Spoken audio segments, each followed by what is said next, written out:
Kira had always dreamed of leaving the chaotic city behind. When she found a small, affordable home in a quiet suburban neighborhood, it felt like the perfect escape. The house was charming, freshly painted with a neat lawn, and the neighborhood seemed too good to be true. Friendly faces greeted her when she moved in, but the smiles were fleeting. Conversations stopped at polite pleasantries. Neighbors rarely lingered outside, and even during the brightest parts of the day, most windows were shrouded by heavy curtains. At first, Kira chalked it up to suburban privacy. After all, the city was a place where everyone lived on top of each other.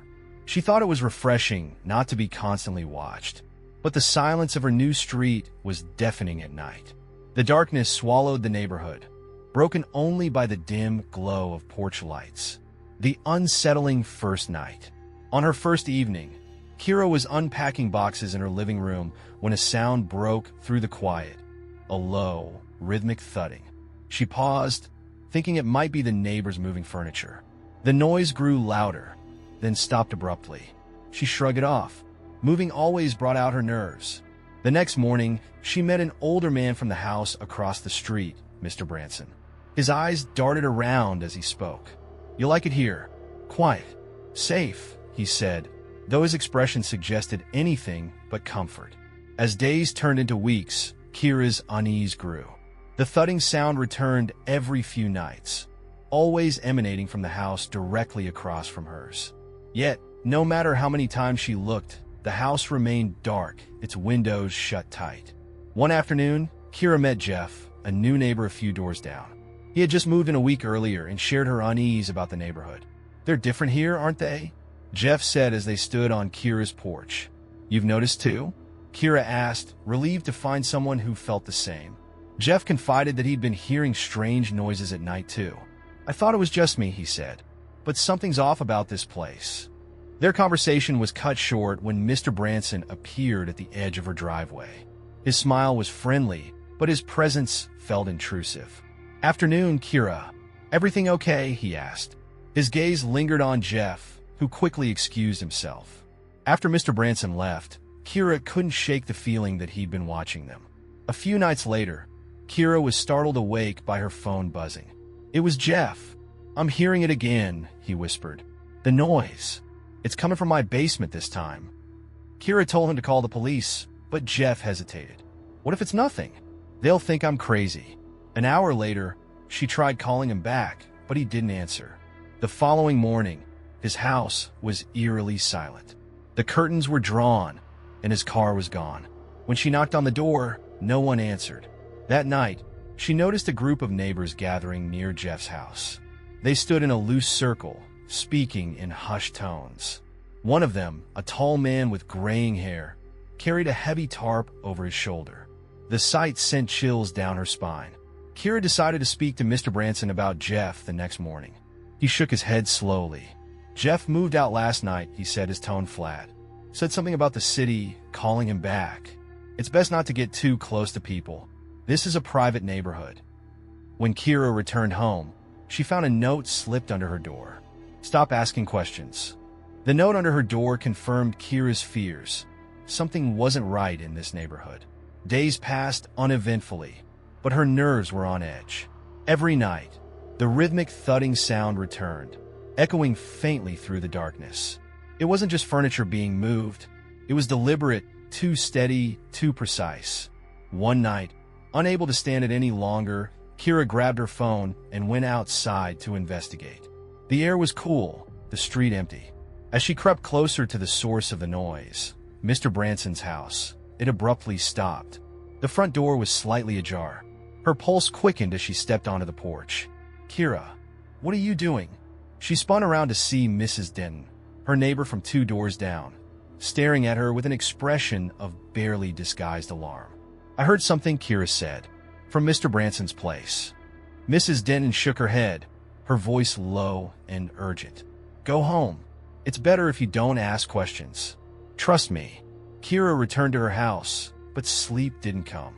Every creak, every shadow felt like a threat. The next morning, she noticed something new. Mr. Branson's curtains, usually drawn tight, were now gone entirely. His windows revealed nothing but darkness. The next day, Kira found a way to channel her fear into action. She decided to knock on doors, pretending to collect signatures for a community petition. She thought it might give her a chance to ask subtle questions about Jeff's disappearance. Most neighbors refused to open their doors. A few cracked them just enough to politely decline, their eyes darting nervously over her shoulder as if they feared being watched. At one house, an elderly woman peered through the chain-locked door. Her voice trembled as she spoke. "Get out while you still can."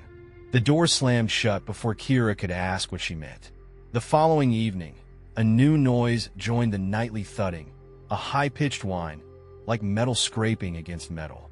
It was faint but persistent. Kira sat frozen in her living room, straining to hear its source. She recorded it on her phone and searched online for anything similar, but nothing matched. Just as she was about to give up, she received a text from an unknown number. "Delete the recording. You don't want them to know." The message sent a chill down her spine. She hadn't shared the recording with anyone. Her phone buzzed again. "Go to the house on the corner." Midnight.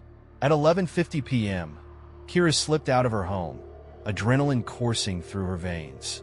The corner house had always seemed abandoned, its yard overgrown, its mailbox rusted shut. But tonight, there was a faint glow in one of the windows. She hesitated at the front door, then pushed it open.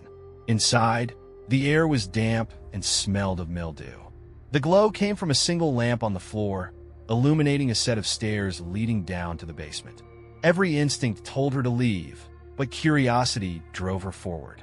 She descended the creaking stairs, her heart pounding. The basement was almost empty, save for a metal table and what looked like surgical tools scattered across it. Against the far wall stood shelves lined with jars. Some contained strange, dark liquids. Others held objects that Kira couldn't identify. At the center of the room was a file folder.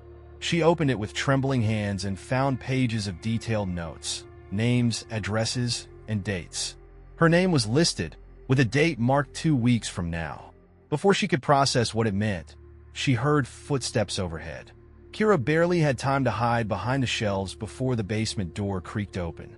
Shadows stretched across the walls as a figure descended the stairs, a man carrying a large tarp.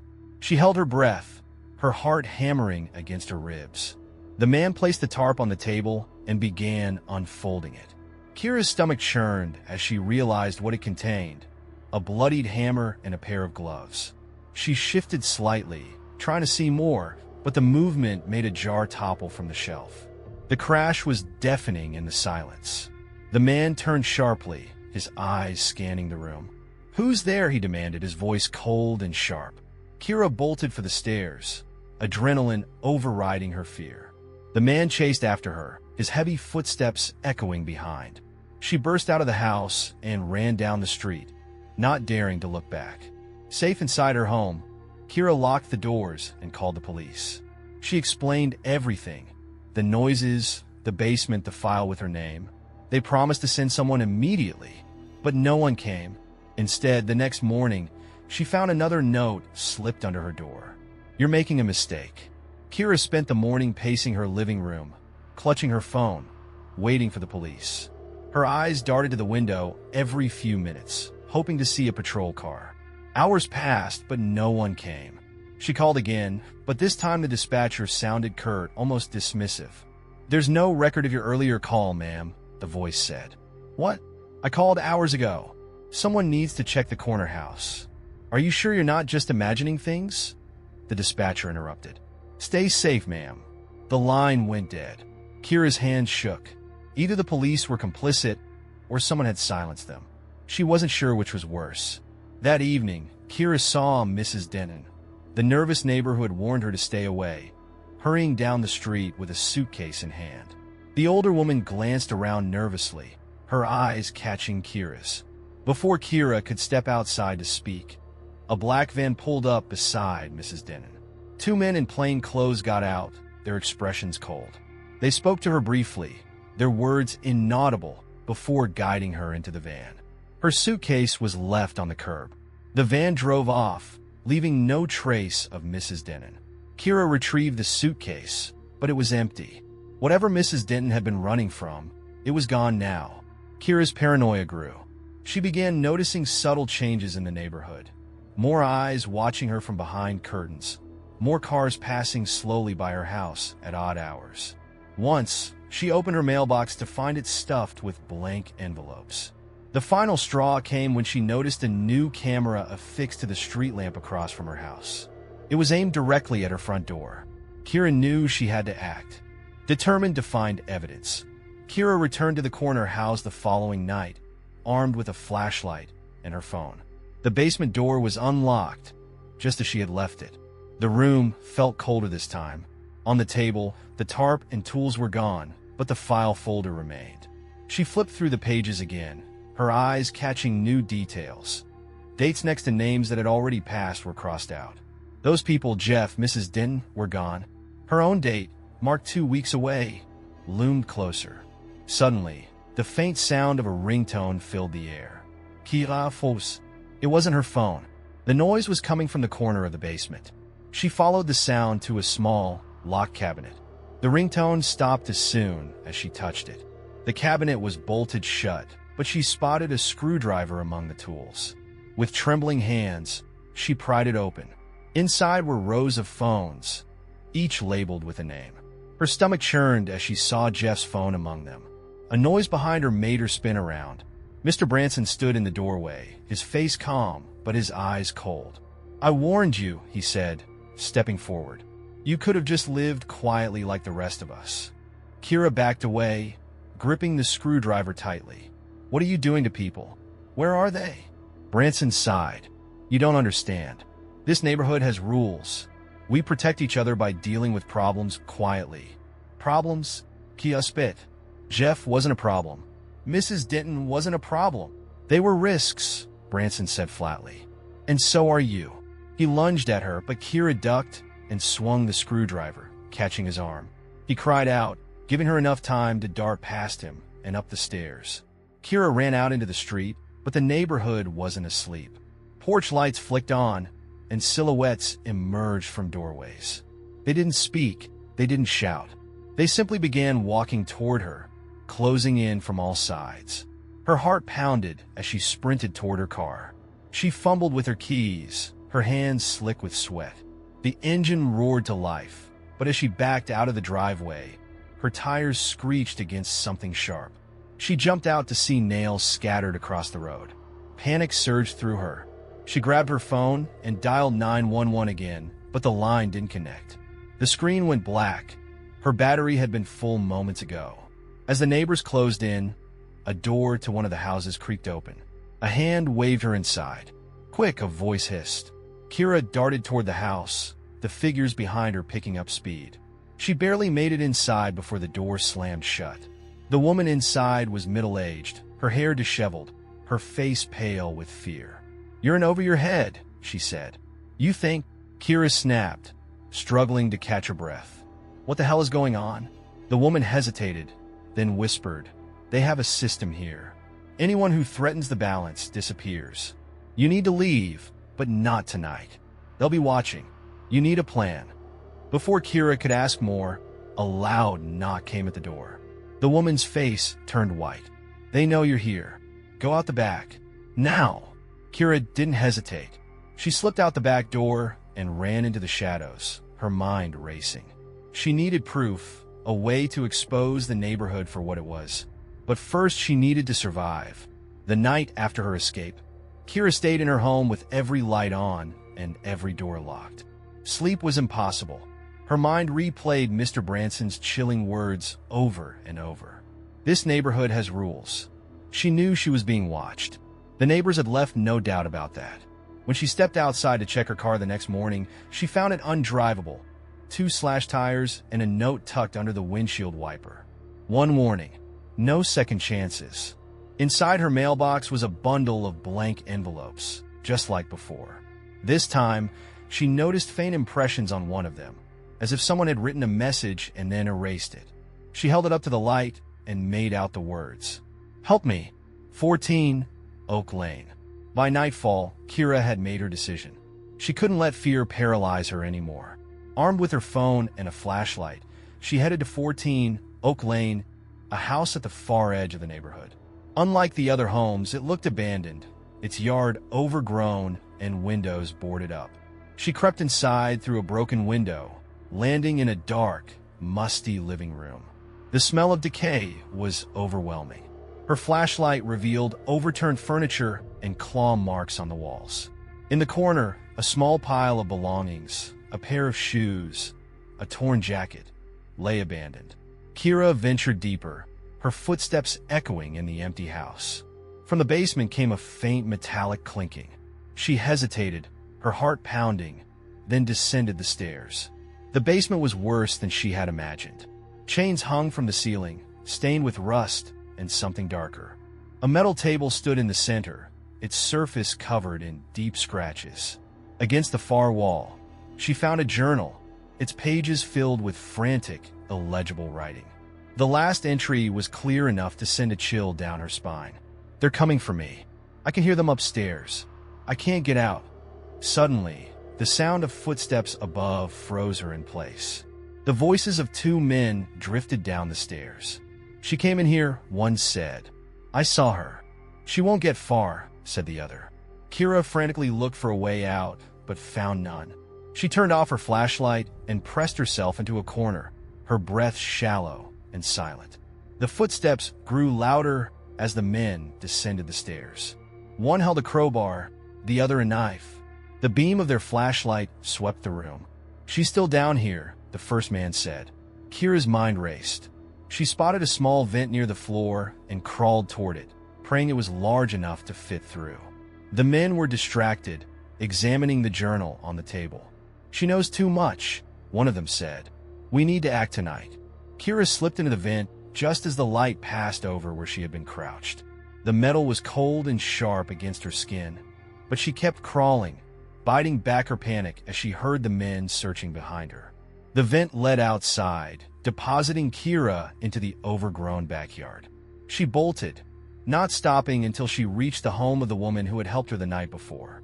The door opened before she could even knock. "You went to Oak Lane, didn't you?" the woman said, her face a mix of anger and fear. "What the hell is this place?" Kira demanded.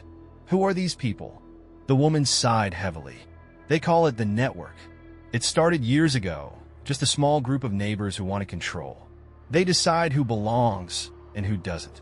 If someone's too loud, too nosy, or just doesn't fit their image, they make them disappear. It's why the houses sell so cheap. People like you keep moving in, and the cycle starts again. They killed Jeff," Kira said, "and Mrs. Denton, and now they're coming for me. They won't stop until you're gone," the woman admitted. "You have to leave, but not tonight. They'll expect that. You need a plan." Kira spent the next day preparing. She gathered supplies, food, water, a first aid kit, and mapped out the neighborhood's layout. She noticed a gap in the surveillance at the far end of the street, near a wooded area. If she could make it there, she might have a chance. That night, the noises returned. Not the usual thudding or metallic scraping, but something worse.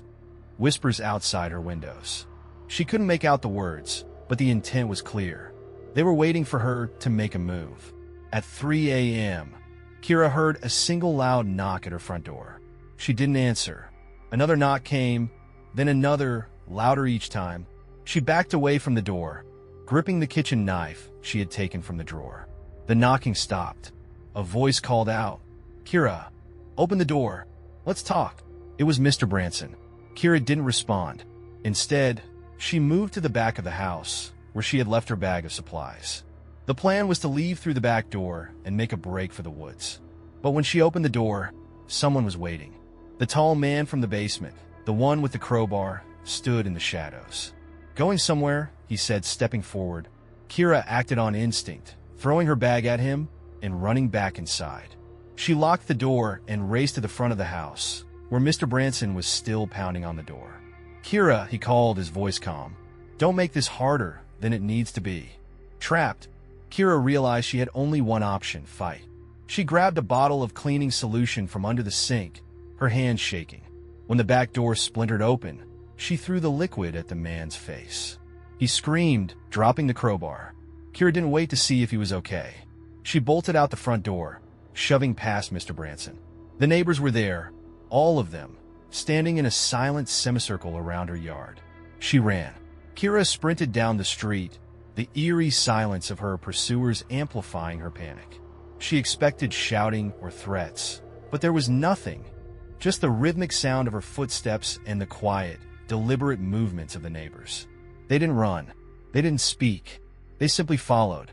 She cut through backyards and vaulted fences, but they were always there, keeping pace, their shadows stretching unnaturally long under the dim streetlights. The black van she'd seen earlier cruised slowly down the road, its headlights scanning the yards like a predator's gaze. Reaching the edge of the neighborhood, Kira spotted the gap in surveillance near the wooded area she had mapped out earlier. She plunged into the woods, the branches tearing at her skin and clothes. Her breath came in ragged gasps as she ducked under low-hanging limbs, trying to put as much distance as possible between herself and the relentless march of her pursuers. The woods were darker than she had expected, the thick canopy blocking out the moonlight. She slowed her pace, listening for any sound of pursuit. The woods seemed alive with subtle noises, crickets chirping, leaves rustling, the distant snap of a branch. Every sound made her flinch, her heart pounding like a drum. Kira kept moving, her flashlight cutting a narrow path through the darkness. The woods seemed to stretch endlessly, but she knew she couldn't stop. She tripped over a root and fell hard, the flashlight slipping from her grasp. As she scrambled to retrieve it, she saw something glinting in the dirt, a small, rusted padlock attached to a chain embedded in the ground. Before she could examine it further, the beam of a flashlight pierced through the trees behind her. The shadows of her pursuers danced across the trunks, growing closer. Kira bolted again, this time without her flashlight. The darkness was suffocating, but she let instinct guide her. Her lungs burned, her legs ached, but she refused to stop. She reached a clearing and spotted an old utility shed, its wooden frame leaning precariously to one side. She darted inside and slammed the door, barring it with a rusted metal rod she found on the floor. The shed smelled of damp wood and decay, but it was shelter. She collapsed against the wall, struggling to catch her breath. Through the cracks in the shed's walls, she saw the glow of flashlights bobbing in the distance. They were searching for her. She clutched the metal rod tightly, ready to defend herself if they found her. Hours passed, and the woods grew eerily quiet. Just as she began to relax, a voice came from outside the shed. "Kira, you can't hide forever." It was Mr. Branson. His tone was calm, almost soothing, but it sent a chill down her spine. "You don't understand what you're running from. We're not your enemies. We're protecting something, keeping it safe." Kira remained silent, gripping her makeshift weapon. "You think you're fighting for your life," he continued, "but this is bigger than you. Bigger than any of us. The network exists because it has to. Without it, there's chaos." She didn't respond. Branson sighed. "I'll make this simple. Come out, and you'll live. Stay in there, and you'll wish you hadn't." The silence stretched on, thick with tension. Then, with a deafening crack, something heavy slammed against the shed door. The metal rod bent, but held. Again and again, they struck, the entire shed shaking with each impact. Kira's survival instincts kicked in. She looked around desperately and spotted a small window near the roof. It was barely large enough to fit through, but it was her only chance. As the door gave way, Kira climbed onto a stack of crates and hoisted herself through the window, landing hard on the other side. She didn't stop to see who had broken in. She just ran. As dawn began to break, Kira stumbled upon a clearing at the edge of the woods. In the soft morning light, she saw something that made her blood run cold. A large pit, dug deep into the earth, surrounded by scattered bones and torn clothing. It was a mass grave. She dropped to her knees, the full horror of the neighborhood hitting her like a tidal wave. The network wasn't just about control. It was about elimination. These weren't just threats or warnings. These were executions. In the pit, she saw a familiar jacket Jeff's. Kira knew she couldn't run forever. She had to end this. She reached into her bag and pulled out the can of gasoline she had packed, originally meant for her car. Returning to the shed, she waited in the shadows until the neighbors gathered to search for her again. When they entered the woods, she struck, dousing the shed and the surrounding area with gasoline. She set it alight, the flames roaring to life and cutting off their escape. Panic spread through the group as the fire grew, illuminating their faces for the first time. They weren't ordinary people. They were monsters in human form, their expressions twisted with a mix of rage and fear. Kira used the chaos to slip away, leaving the fire to consume the woods and, with luck, the network's grip on the neighborhood. By the time Kira reached the main road, she was covered in soot and blood, but she was alive. A passing truck stopped to help her, and she begged the driver to take her far away. She didn't look back as the neighborhood disappeared into the distance. The truck driver was kind enough to take Kira to the nearest motel, where she finally collapsed into a bed, her body trembling with exhaustion. She hadn't spoken much during the ride, only muttering a thank you before stepping into the shabby room. For the first time in days, the silence around her felt peaceful, but sleep didn't come. Every creak of the motel's structure, every whisper of wind outside, felt like the neighbors were still hunting her. She kept replaying the images in her mind. The grave, Jeff's jacket, the monstrous faces illuminated by fire. By morning, Kira was certain of one thing: running wasn't enough. The network wouldn't stop unless someone exposed them. Kira searched through her bag, finding the journal she had taken from the house on Oak Lane. Its pages were smudged and blood-stained, but the key details were intact. Names, dates, and cryptic notes about each victim. The entries hinted at something larger, an underground operation connected to powerful people beyond the neighborhood. Using a burner phone she'd bought from a gas station, Kira contacted every journalist and investigator she could find. Most ignored her, but one, a seasoned crime reporter named Laura Kane, agreed to meet. "You better have something real," Laura said when they met in a busy diner. "Crazy claims don't pay my rent." Kira laid out the journal, the photos she had taken of the pit, and her account of the events. Laura's skeptical expression shifted as she flipped through the journal. This is big," Laura said. "If it's true." "It is," Kira said firmly. "But if we don't act fast, they'll erase everything. They've done it before." Laura insisted they go back to the neighborhood to gather more evidence. Kira resisted at first, but she knew it was the only way to ensure the story would be believed. They planned carefully, choosing to go during the day when the neighbors might be less active. The neighborhood looked deceptively normal as they arrived. The burned woods were a smoldering ruin, but the houses remained pristine. Children played in yards, and a mail carrier made their rounds. Kira and Laura parked a block away and approached on foot. They headed straight for the house on Oak Lane, hoping to retrieve more documents from the basement. But as they neared the house, Kira froze. The black van was parked in the driveway, and two men stood by the door, speaking in hushed tones. One of them glanced their way, and Kira quickly pulled Laura behind a tree. "They're still here," Kira whispered. Laura's jaw tightened. "Good. Let's make them nervous." Laura boldly walked toward the men, her phone recording. "Hey," she called out. "What's going on here? Mind telling me why this house has a basement full of chains and bloodstains?" The men exchanged a glance, their expressions unreadable. "You're trespassing," one of them said calmly. "On whose property?" Laura shot back. "We both know you don't want the cops involved, so how about we skip the threats and you tell me what you're hiding?"